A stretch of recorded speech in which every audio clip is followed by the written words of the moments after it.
আল্লাহর রাসূল সাল্লাল্লাহু আলাইহি ওয়াসাল্লাম তিনি কাবা শরীফের পাশে বসে বসে কোরআন তেলাওয়াত করছেন। গভীর রাত্রি, রাত ঘনায় এসেছে। তখন আল্লাহর রাসূলের তেলাওয়াত শোনার জন্য আবু জেহেল কাবা শরীফের এক পাশে দাঁড়িয়ে দাঁড়িয়ে আল্লাহর রাসূলের তেলাওয়াত শুনছেন।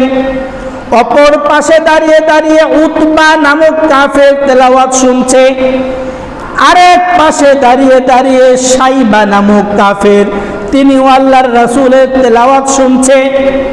এত মধুর কণ্ঠে আল্লাহর রাসূল তেলাওয়াত করছেন। তেলাওয়াত যখন শেষ হয়ে গেল, আল্লাহর রাসূল চলে যাচ্ছেন।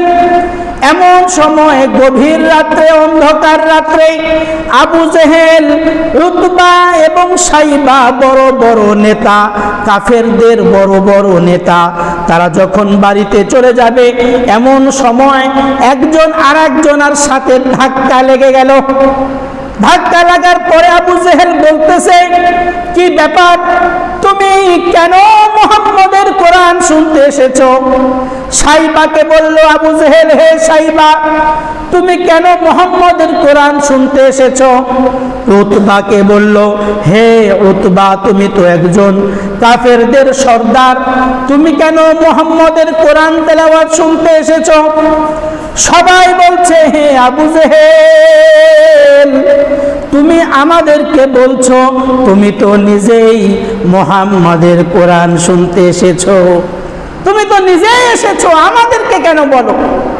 এজন্য আবু জেহেল বলে দিল, وقال الذين كفروا لا تسمعوا لهذا القرآن والغوا فيه لعلكم تغلبون। যেখানে কোরআন তেলাওয়াত হয় সেখানে তোমরা হট্টগোল সৃষ্টি করো, কোরআন তেলাওয়াত নিজেও শুনবে না, আরেকজনকেও শুনতে দিবে না। এইভাবে আবু জেহেল বলল, লা তাসমাউ লিহাদাল কুরআন, তোমরা কোরআন শুনবে না।